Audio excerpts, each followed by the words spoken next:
Olá, pessoal, tudo bem? Vamos lá fazer a correção das atividades de geografia do oitavo ano, semana 3 do PET 3. Então, pessoal, para responder a questão número 1, ele vai pedir aqui para a gente observar um mapa, tá? É um mapa que vai mostrar os principais blocos econômicos, tá? Que tem aí, né, no mundo, tá? Envolvendo aí diversos países. A letra A, de qual bloco econômico, né, o Brasil faz parte e quantos países compõem esse bloco? Então aqui, pessoal, o Brasil está bem aqui, tá? Fazemos parte aí do bloco econômico Mercosul, que é o Mercado Comum do Sul, tá? E a gente vai ter aí como participante Brasil, Paraguai, Uruguai, Argentina e Venezuela. A letra B, de acordo com o mapa, existem países que fazem parte de mais de um bloco econômico e quais? Sim, pessoal, a gente vai ter alguns países que fazem parte de mais de um bloco econômico. E aqui a gente vai ter, por exemplo, Estados Unidos, Canadá e México, que fazem parte da APEC e do NAFTA. A Bolívia, Colômbia, Equador, Peru, Chile e Venezuela fazem parte da APEC e da CAM.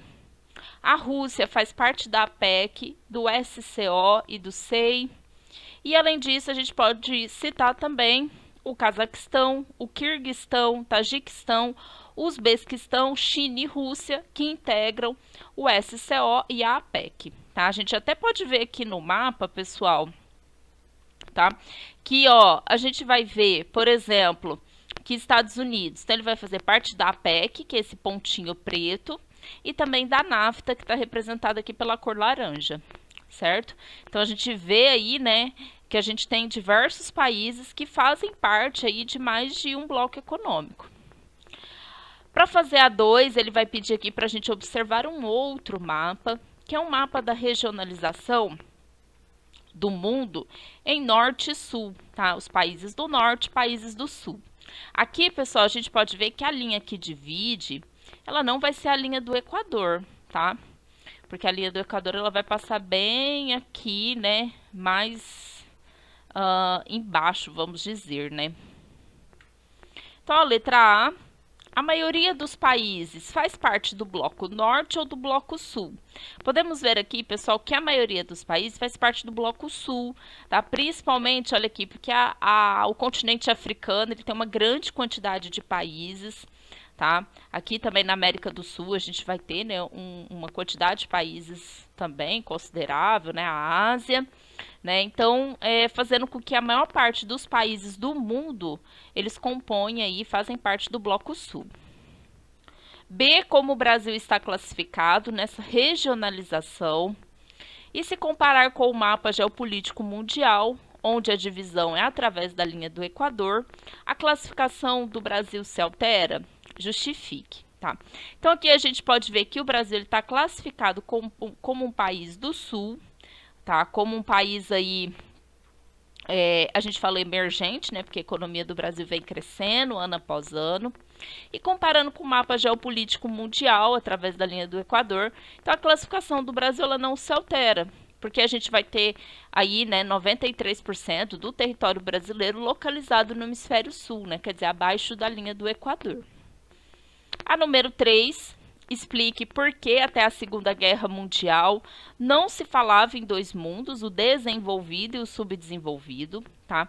Então aí, antes da Segunda Guerra, não havia essa regionalização. Essa regionalização ela vai vir após a Segunda Guerra. Então, pessoal, em grande parte dos atuais países pobres, né, especialmente na África e na Ásia, eles eram colônias das potências europeias.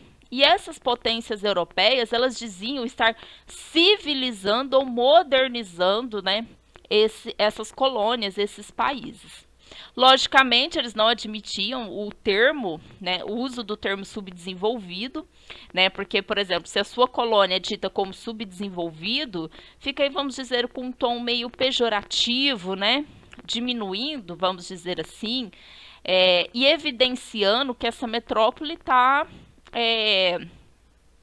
explorando, né, de maneira predatória essa colônia, certo? A número 4, Observe a charge, faça o que é pedido, né? A gente tem uma charge aqui da Mafalda, onde que aparentemente, né, ela fala, né, que nós que estamos no hemisfério sul, a gente está de cabeça para baixo, que é só olhar o globo terrestre. Os do hemisfério norte vivem de cabeça para cima e nós do hemisfério sul de cabeça para baixo. Então o amigo dela vai falar que absurdo, né? E ela fala, é nada, você não viu que os países desenvolvidos são justamente os que vivem de cabeça para cima? E o que prova isso? Que ficando de cabeça para baixo, as ideias da gente caem. Né? Então, quer dizer que ela tenta, vamos dizer assim, de uma certa forma, justificar o porquê, né, que às vezes a maioria dos países do hemisfério sul, às vezes são ditos como subdesenvolvidos, né, porque as ideias acabam caindo. Então, a letra A, o que você entende por desenvolvimento e por subdesenvolvimento. E aí pergunta se vocês concordam com a classificação do Brasil, né, como um país aí subdesenvolvido. Então, os países desenvolvidos, pessoal, são aqueles que possuem altos índices de desenvolvimento industrial, com uma melhor qualidade de vida, saúde e educação.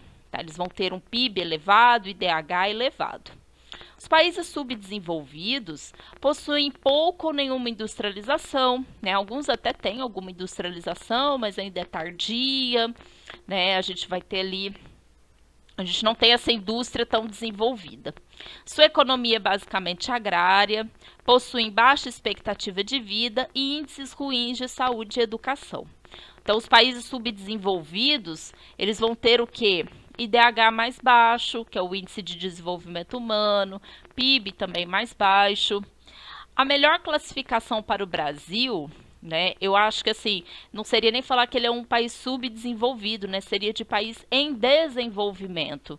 Pois apesar de apresentar características de país subdesenvolvido, a gente tem algumas características, sim, de país subdesenvolvido, mas a economia, a qualidade de vida, ela vem crescendo nos últimos anos. Né? Então a gente vê que o Brasil está caminhando aí, né, para um certo desenvolvimento. Letra B. É possível afirmar que em um país há regiões mais desenvolvidas e outros menos desenvolvidas? Sim, né? Praticamente quase que todo mundo, né? A gente vai ver dentro de um país regiões mais desenvolvidas do que outras, tá? O Brasil, né? Claro, é um exemplo típico. Onde a gente vê o que? A região sudeste ela é muito mais desenvolvida do que, por exemplo, a região centro-oeste e norte. Né? Então, assim, até também a região nordeste ali a gente pode falar, né, que há também, né, a região sudeste, ela se destaca aí em relação às outras regiões brasileiras. Para número 5, ele trouxe aqui uma charge, tá, do Milor Fernandes, onde que a professora tá ali, né. Bem, hoje falaremos sobre as vantagens da globalização. Mas a gente pode ver, né, que a parte do globo que representa o hemisfério norte, ele aparece muito maior aí, né, do que a que representa o hemisfério sul.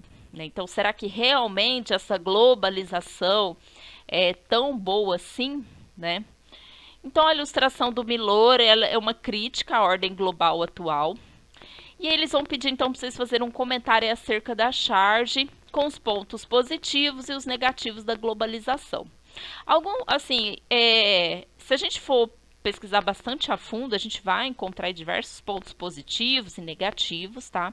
Eu trouxe aqui uma resposta mais simplificada para vocês. Um ponto positivo que a gente tem aí da globalização, pessoal, é a maior comunicação entre as pessoas, cidade e os países do mundo. Né, através da internet, a gente consegue aí conversar com diversas pessoas, né, se comunicar, as empresas, né, também conseguem fazer negócios, então a gente tem aí um acesso, às vezes, à informação maior. Ponto negativo, a gente vai ter o quê? A acentuação das desigualdades sociais entre ricos e pobres, né? Entre os países ricos e os países pobres, mostrando então que a globalização não chega de forma igual a todos os países do planeta, né? Porque, por exemplo, nos Estados Unidos, os moradores, né, os habitantes de lá, eles vão ter acesso à internet, à informação completamente diferente, por exemplo, de uma pessoa que mora em um país da África, né? O acesso a essa informação vai ser totalmente diferente. E aí a gente vai ver essa desigualdade, né? Como que um país rico é e como que um país pobre acaba sendo, ok? Então, pessoal, ficamos por aqui. Qualquer dúvida vocês podem me procurar. Um beijo a todos, até a próxima aula.